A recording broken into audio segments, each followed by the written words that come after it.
زمانے کی قسم تمام انسان خسارے میں ہے، سوائے ان کے جو ایمان لائے، جنہوں نے نیک عمل کیے، جنہوں نے ایک دوسرے کو حق کی نصیحت کی، جنہوں نے ایک دوسرے کو صبر کی تلقین کی۔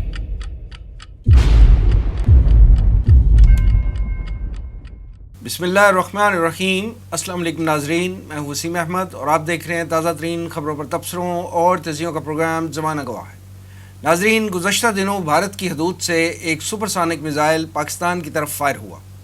جو تقریباً 3.5 منٹ پاکستانی حدود میں رہا اور 124 کلومیٹر کا فاصلہ طے کر کے میاں چنو میں گرا۔ اللہ کا بڑا کرم اور شکر ہے کہ یہ خطرناک میزائل نہ تو کسی فضائی حادثے کا سبب بنا اور نہ ہی اس کے گرنے سے کوئی جانی نقصان ہوا۔ It is yet to be decided کہ یہ کوئی تکنیکی غلطی تھی یا اس اشتعال انگیزی کے ذریعے پاکستان کے دفاعی نظام کو چیک کرنا مقصود تھا۔ ناظرین، بھارت میں یورینیم کی خرید و فروخت کا سکینڈل ہو یا بھارت کے بے قابو میزائلوں کا معاملہ، یہ طے ہے کہ بھارت ایک غیر ذمہ دار ملک ہے اور اس کے ایٹمی اثاثے یقینی طور پر غیر محفوظ ہاتھوں میں، جس پر متعلقہ عالمی اداروں کو فوری اور سخت ایکشن لینے کی ضرورت ہے۔ دوسری طرف چشم فلک نے ترکی کے وہ مناظر بھی دیکھے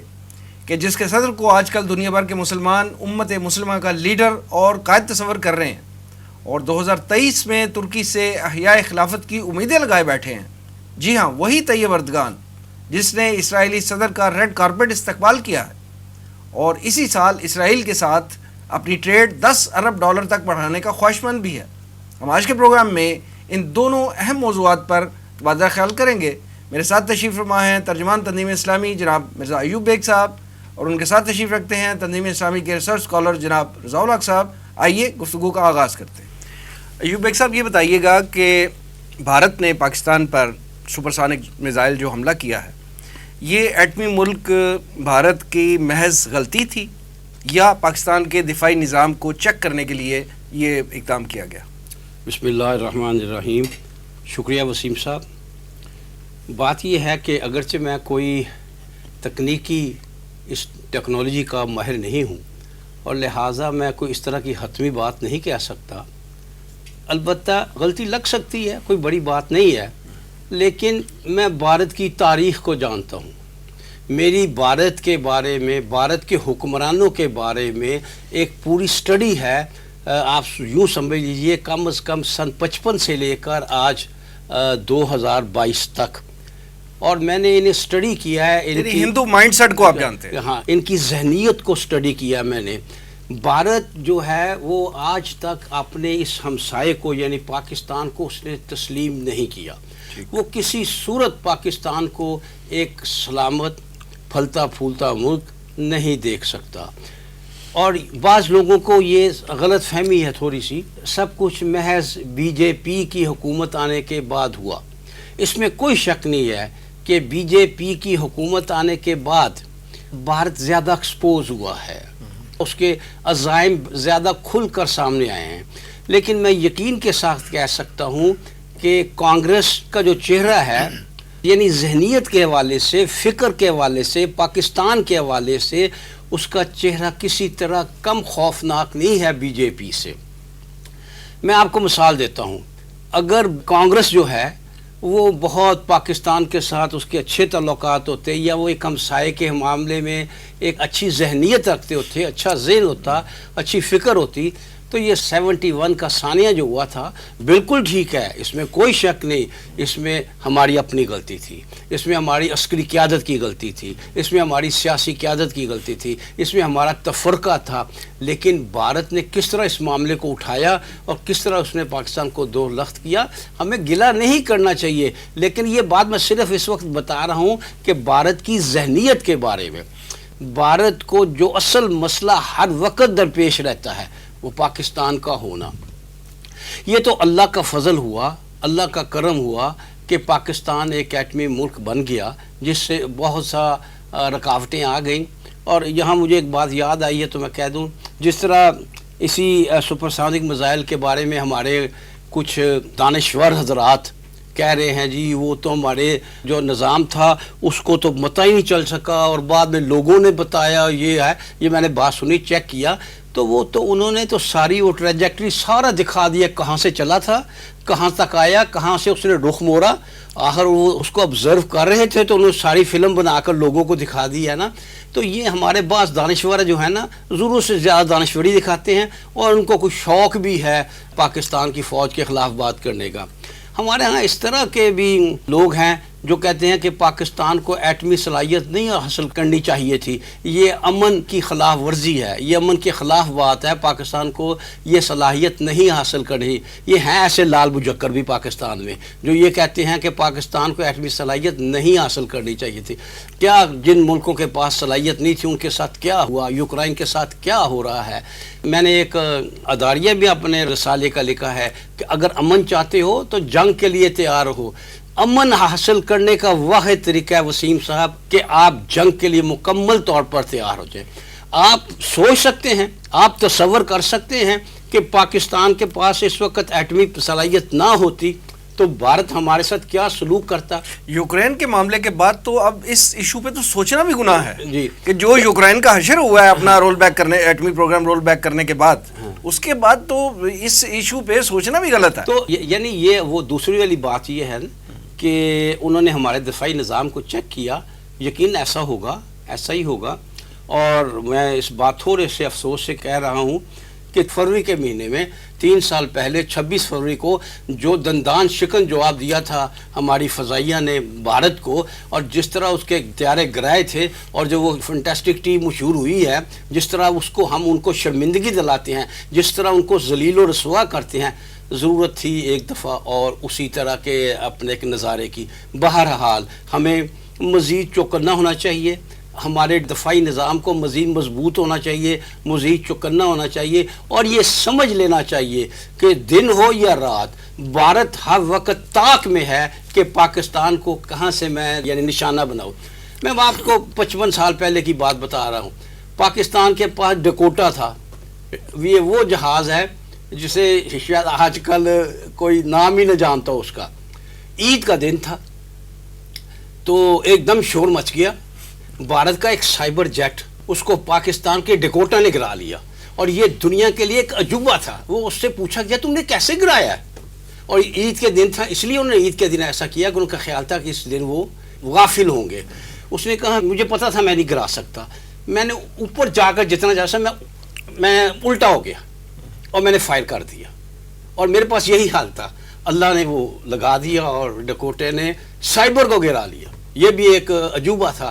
تو پاکستان کو اللہ بھی بچاتا رہا ہے, لیکن اس کا مطلب یہ نہیں ہے, میں پھر اس بات کو دہراؤں گا کہ میری خواہش تھی کہ جس طرح کا رد عمل ہم نے 26 فروری 2019 کو دیا تھا اسی طرح کا رد عمل دیا جانا چاہیے تھا. میری خواہش یہ کہ مجھے یہ خبر ملتی گرا لیا گیا ہے, لیکن یہ خبر نہیں, خدا جانے اس میں کیا ہے کہ انہوں نے اس کو دیکھا, مکمل اس کی نگرانی کی, اس کے باوجود انہوں نے نہیں گرایا. کئی اس کی ایسی وجوہات بھی ہو سکتی ہیں کہ کیونکہ انڈیا نے یہ ایک دم کیا تھا, کوئی سویلین طیارہ ہٹ ہو سکتا تھا, کوئی اور حادثہ اس طرح کا ہو سکتا تھا, یہ وجہ ہو سکتی ہے. یہ بھی ہو سکتا ہے کہ نہیں اس پوزیشن میں تھے کہ گرا سکتے, سب کچھ ٹھیک ہے. لیکن میں گزارش کروں گا کہ پاکستان کو ہندوستان کے بارے میں اسی طرح سمجھنا چاہیے جس طرح ایک انسان کو سانپ کے بارے میں سمجھنا چاہیے, اس کا سر کچلنا چاہیے. سانپ کا ہمیشہ سر کچلا جاتا ہے, لہذا بھارت کا سر کچلا جانا چاہیے, اور بھارت کا جب تک سر نہیں کچلا جائے گا وہ ہمیں ڈسنے کی کوشش کرتا رہے گا. لہذا گزارش یہ ہے کہ اس دفاعی نظام کو وہ فضائی ہو یا زمینی ہو بہتر سے بہتر بنایا جائے تاکہ اس منحوس اور اس بے اصول دشمن کا مقابلہ ہم کر سکیں. ضیاء صاحب, جیسے ایوب بیگ صاحب فرما رہے ہیں کہ اس کا یہ ایونٹ ہوا اس کا ریبٹل ہونا چاہیے تھا, اور ابھی نندن کا جو دندان شکن جو آپ پاکستان نے اس وقت دیا تھا 26 فروری 2019 میں, تو اسی طرح کا ایک رسپانس پاکستان کی طرف سے جانا چاہیے تھا. یہ تو خواہش ایوب بیگ صاحب کی ہے اور بہت سے پاکستانی عوام کی بھی یہ خواہش. آپ یہ فرمائیے کہ یہ جو میزائل پاکستان کی طرف آیا یہ سپر سونک میزائل تھا, اور اس کے بارے میں کہا جاتا ہے کہ یہ آواز کی رفتار سے بھی تیز تھا. کیا پاکستان کے پاس ایسی کیپیبلٹی ہے کہ ایسا میزائل کو جو انٹرسپٹ کرتے یا اس کو گراتے یا اس کا کوئی توڑ کرتے؟ بسم اللہ الرحمن الرحیم. بہت شکریہ وسیم صاحب. وسیم صاحب, یہ جو 9 مارچ کو واقعہ ہوا میاں چنو میں, جو بھارت کا سپر سونک میزائل, جو کہ کہا گیا کہ ایک پروجیکٹائل تھا جو کہ اسپیڈ آف ساؤنڈ سے زیادہ تیز, بہت تیز آ رہا تھا اور پھر وہاں جا کے گرا. اس کی تھوڑی سی تفصیل کے اندر جائیں تو بھارت کی جو سرسا ایئر بیس ہے, ان کی جو مغربی کمانڈ ہے, اس میں بہت اہم ایئر بیس ہے, وہاں سے اس کو چلایا گیا. بھارت تو یہ کہتا ہے کہ ہم ریگولر مینٹیننس کر رہے تھے, اس میں غلطی سے چل گیا. اور جو اس معاملے کے تکنیکی ماہرین ہیں ان کے مطابق کوئی بھی ایسا, کیونکہ کہا یہ جا رہا ہے کہ یہ برہموس بیلسٹک میزائل تھا جس کی تقریباً 370 میل رینج ہے اور ملٹی سٹیج ہے,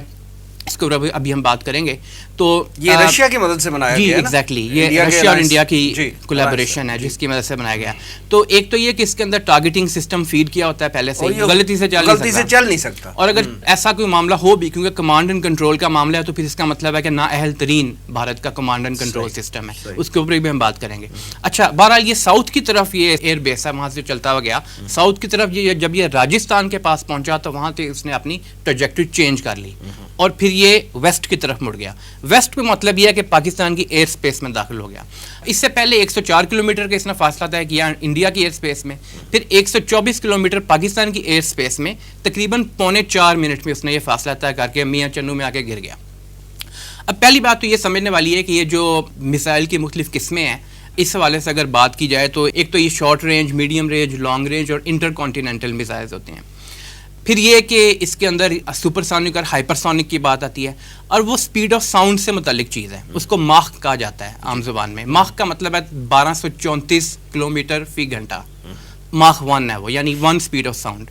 یہ جو سپر سونک میزائل ہے یہ تقریباً 2.5 سے 3 ٹائمز سپیڈ آف ساؤنڈ کے چلتا ہے, یعنی اب یوں کہہ لیں کہ تقریباً 2300 میل فی گھنٹہ کی رفتار سے یہ چل رہا ہوتا ہے. ہائپر سونک میزائلز جو ہیں وہ 5 ماخ سے زیادہ, یعنی 5 گنا سپیڈ آف ساؤنڈ سے زیادہ ان کی رفتار ہوتی ہے. اور کئی جو فار ایگزامپل رشیا کے جو زرکون میزائل سسٹم ہے, اسی طرح ان کا جو کنزال ہے, ایرو میزائل سسٹم ہے, یہ تقریباً 10 times the speed of sound تک پہنچ جاتے ہیں. ساتھ ساتھ یہ بھی دیکھنے کی بات ہے, کچھ ہوتے ہیں کروز میزائلز جو کہ زمین کے قریب چلتے ہیں اور پھر منوربلٹی بھی ان کی ہوتی ہے, یعنی کہ وہ اپنا رخ بدلتے رہتے ہیں صورتحال دیکھ کے, جو بھی ٹارگیٹنگ سسٹم ہے. کچھ ہوتے ہیں بیلسٹک میزائلز. بیلسٹک میزائلز جو ہیں وہ پہلے تو اوپر کی طرف جاتے ہیں, یعنی جسے آپ لوور ارتھ آربٹ کہتے ہیں, وہاں پہ جاتے ہیں, پھر وہ وہاں سے اپنا پورا ٹریجیکٹری یا اپنا ٹارگٹ جو ہے وہ حاصل کرنے کے لیے دوبارہ لوور ارتھ آربٹ سے واپس اندر داخل ہوتے ہیں اور نیچے آتے ہیں. اب ان کی جو سپیڈ بہت زیادہ ہے, اس کے حوالے سے خاص طور پہ ہائپر سونک میزائلز کی اگر بات کریں تو ایک تو ڈیٹیکشن بہت مشکل ہے, ریڈار میں بھی اکثر نہیں آتے, اور دوسرا سپیڈ کے ساتھ ساتھ ان کا ایک تو الٹیٹیوڈ کا بھی پرابلم ہوتا ہے, کوئی ڈیٹیکٹ نہیں ہو پاتے زیادہ, سپیڈ بھی زیادہ ہوتی ہے, یعنی الٹیٹیوڈ مینس کہ کتنا وہ اونچے ہیں اور کہاں پہ موجود ہیں. پھر ڈیلیوری میکینزم ان کا ایسا ہے جو کہ مشکل ہو جاتا ہے عام طور پہ ڈیٹیکٹ کرنا, اور یہ منووربلٹی بہت ہوتی ہے ان میں, یعنی ایک جگہ سے دوسری جگہ شفٹ کر جانا. اور پھر یہ ملٹی سٹیجڈ بھی ہوتے ہیں. مثال کے طور پہ ابھی کوئی 4 یا 5 ماہ پہلے چائنا نے اپنا ایک ہائپرسونک میزائل ٹیسٹ کیا تھا, جو پوری دنیا کا چکر لگا کر اپنے ٹارگٹ بہت قریب جا کے اس نے ہٹ کیا. اور پھر ساتھ ہی اس نے ایک ایسا میزائل بھی ٹیسٹ کیا جو ڈیورنگ فلائٹ دوبارہ دوسرا میزائل اس نے داغ دیا. تو مطلب یہ ٹیکنالوجی بہت آگے بڑھتی جا رہی ہے. اب جہاں تک اس چیز کا تعلق ہے کہ کیا پاکستان نے ڈیٹیکٹ کیا یا نہیں کیا, نارملی ڈیٹیکشن کا جو پروسیجر ہے وہ بڑا کلیئر ہے اور بڑا سمپل ہے. Number 1 surveillance. پاکستان نے یہ کلیئر کٹ بتا دیا کہ from the very moment, exact اس وقت جب انڈیا سے وہ فائر ہوا, انڈیا کہہ رہا ہے کہ وہ غلطی سے ہو گیا, ہم جانتے ہیں کہ جان بوجھ کے کیا گیا ٹیسٹ کرنے کے لیے, اس وقت سے پاکستان نے اس کو سرویل کرنا شروع کر دیا, یعنی کہ اس کی مکمل ریکی شروع کر دیا. اب یوں کہہ لیں جہاں جہاں بھی وہ موو کرتا گیا اس کی ریکی کی. اس نے اگر اپنا ٹریجیکٹری شفٹ کی, پاکستان کی طرف آنا شروع ہوا, تو پاکستان اس کو دیکھ رہا تھا. اب ڈیسیجن یہ لینا تھا کہ اس کے اوپر ایکشن کیا لیا جائے. اس کے لیے SOPs بنے ہوتے ہیں, اور یہ ہمارے DG ISPR نے بھی ذکر کیا, اور ہمارے پاکستان ایئر فورس کی طرف سے بھی اس بات کو کلیئرٹی کے ساتھ بیان کیا گیا کہ ایک تو وار ٹائم یعنی کہ حالت جنگ کے اندر SOPs اور ہوتے ہیں, امن کے دور کے اندر SOPs اور ہوتے ہیں. ساتھ ہم نے یہ بھی دیکھنا ہوتا ہے کہ کیا اس کی فلائٹ پلان جو چل رہا ہے اس وقت میزائل کا, کیا اس کے اندر کوئی وار ہیڈ وغیرہ لگا ہوا ہے یا یہ خالی آ رہا ہے. ہمیں معلوم ہے خالی آ رہا تھا, یہ بھی ٹریک کیا جاتا ہے اور معلوم ہو جاتا ہے. ساتھ ساتھ یہ بھی دیکھا جاتا ہے کہ ٹریجیکٹری کے مطابق وہ جا کے گرے گا کس جگہ پہ یا لگے گا کس جگہ کے. اگر وہ نقصان نہیں کرے گا تو یہ بھی معلوم ہو جاتا ہے. ان ساری چیزوں کا سامنے رکھتے ہوئے, اور ساتھ یہ کہ اس وقت جس وقت یہ میزائل انڈیا سے داغا گیا تو پاکستان اور انڈیا دونوں کی ایئر سپیس میں